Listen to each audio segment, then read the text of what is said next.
Eh bien bonjour à tous. Donc aujourd'hui une nouvelle vidéo autour de la blessure émotionnelle de l'abandon.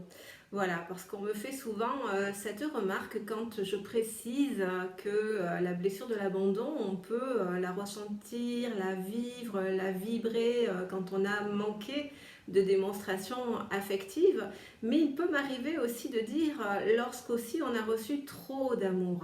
Et là, c'est vrai que j'interpelle pas mal de personnes parce que à chaque fois on me dit mais comment c'est possible d'avoir la blessure d'abandon quand on a reçu trop d'amour?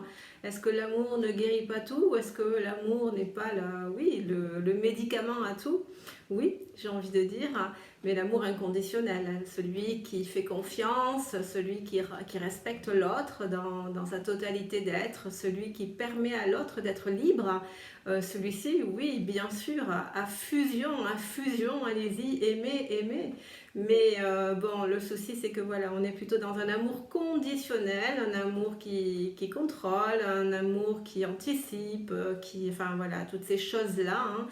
Donc, pourquoi alors en fait il m'arrive de préciser quelquefois parce que je trouve qu'on ne le dit pas assez, effectivement on peut vibrer la blessure de l'abandon aussi quand on a reçu trop d'amour. Et bien pourquoi? Ben parce que de la même façon, voilà, c'est vraiment nos premières années de vie qu'on va façonner ce schéma relationnel.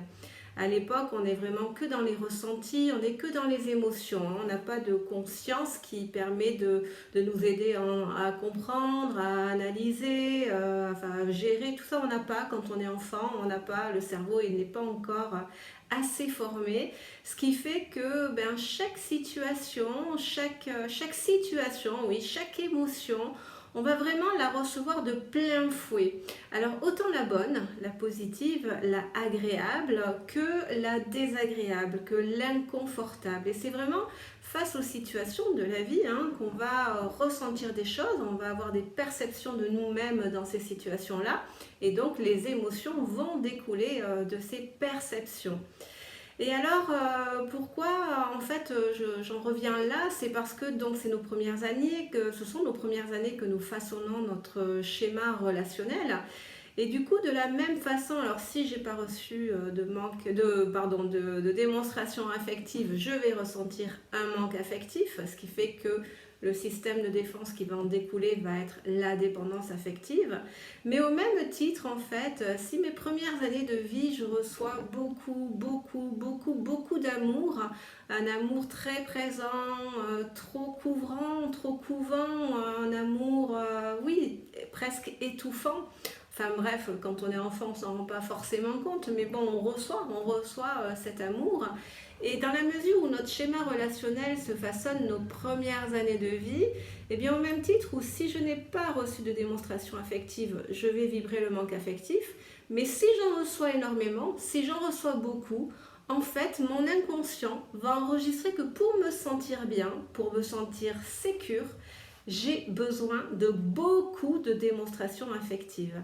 Et c'est ce qui fait que, en fait, pour des raisons complètement différentes, on est bien d'accord, la conséquence va être la même, va découler la dépendance affective. Pourquoi? Parce que quand on va grandir et quand on va avancer dans ce monde d'adulte, jamais personne ne pourra nous apporter cette nourriture affective autant, et c'est pour ça qu'on va ressentir le manque aussi, le manque affectif et du coup la dépendance affective. Voilà, donc je voulais faire cette vidéo vraiment pour apporter un éclaircissement sur ce point. La blessure de l'abandon se vibre aussi quand on reçoit trop d'amour. Mais je parle d'amour conditionnel, hein, parce que encore une fois, je précise, l'amour inconditionnel, il respecte l'autre tel qu'il est. Il le laisse vivre ses expériences, il le laisse vaquer à ses occupations, à ce qui est important pour lui. Alors que nous, ben voilà, hein, c'est pas une tare, on est dans un amour conditionnel. Et quand on a nos enfants, et quand on a nous-mêmes ce manque affectif, quand on porte nous-mêmes cette insécurité, eh bien inconsciemment, sans s'en rendre compte, on va vraiment se nourrir de nos enfants. On va, pour qu'ils ne réveillent pas notre propre insécurité, on va les façonner à notre façon. pardon, à notre façon. Il faut que les choses soient faites à notre façon. Ce qui fait que oui, c'est un amour conditionnel, il va être là, très présent, trop prévenant, il va trop anticiper. Très souvent, voilà, on va choisir les vêtements pour nos enfants, on va leur laver les dents à la place. Alors, on est bien d'accord hein, que c'est pour que ça aille bien, pour que ce soit bien fait, mais on ne respecte pas l'individualité de l'enfant. On ne respecte pas son rythme, ses choix, ses couleurs. Alors, on est bien d'accord aussi qu'on est quand même obligé de mettre un petit cadre, hein,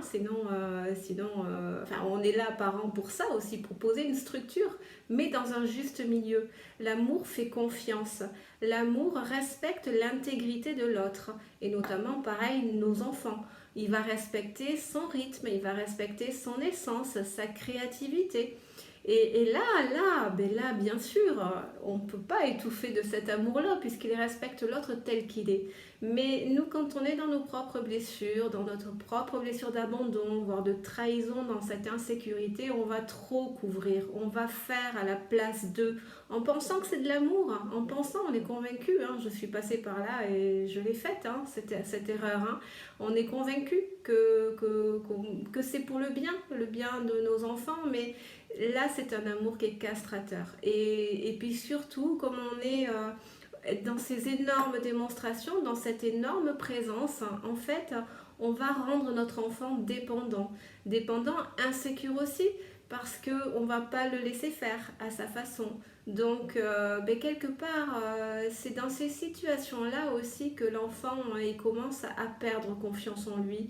Parce que, voilà, s'il avait écouté son individualité, son essence naturelle, il aurait fait comme ça. Mais nous, on arrive avec cet amour étouffant, castrateur. Non, c'est pas comme ça, c'est comme ça. Donc, petit à petit, à force de répétition, l'enfant va vraiment commencer à enregistrer que ce qu'il ressent, la façon dont il voit les choses, c'est pas la bonne. C'est pas la bonne. Donc, c'est comme ça qu'il va commencer à se déconnecter vraiment de ses sens, de son ressenti.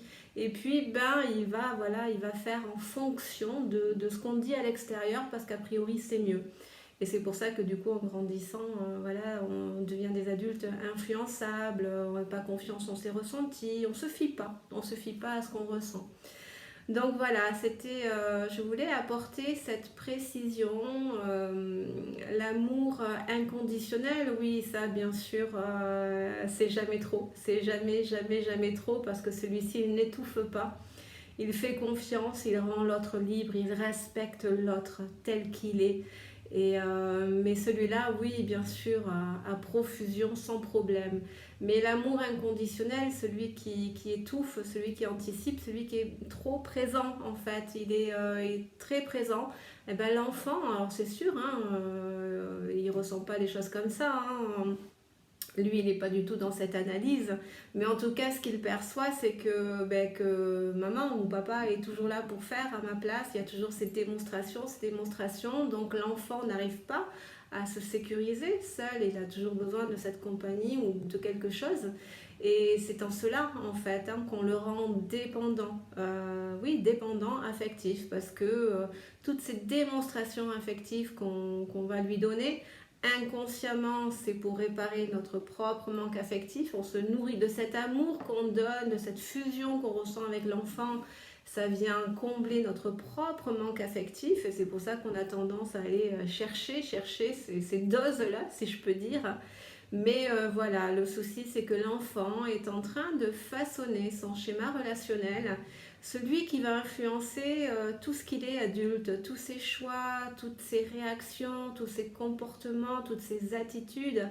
Et pour le coup, s'il a reçu cette vague d'amour conditionnel, en fait, il va enregistrer que pour se sentir sécure, bien, pour se sentir bien, il a besoin de beaucoup de démonstrations. Le problème, c'est que il ne rencontrera personne qui pourra, dans sa vie d'adulte, le nourrir autant. Et donc, ce sera tout le temps de la douleur, tout le temps des reproches, parce qu'il sera tout le temps dans cette insécurité. Il sera toujours en quête, en recherche de démonstrations affectives, toujours. C'est pour ça que peuvent arriver les infidélités, les tromperies, le rapport à la sexualité disproportionné parce que besoin, enfin voilà, ça a des conséquences tout aussi difficiles en fait que si on avait manqué de démonstration affective. Donc voilà, je voulais tout simplement faire un petit point là-dessus parce que très souvent, on me regarde avec les gros yeux, mais qu'est-ce que tu racontes? Comment est-ce possible que trop d'amour génère aussi cette blessure d'abandon? Ben voilà, maintenant vous le savez, c'est parce que l'enfant enregistre dès son plus jeune âge, pardon, que pour se sentir bien, il a besoin de cette quantité-là. Et donc pour l'avoir, et bien de la même façon, il sera dépendant. Il n'osera plus s'affirmer, il n'osera plus dire ce qu'il pense vraiment. Comme il ne sera pas sécure, il ne pourra pas prendre des décisions forcément, de se lancer dans ses projets. Il aura toujours besoin d'une béquille, d'un ami, d'un partenaire, enfin, de quelque chose pour se sentir bien.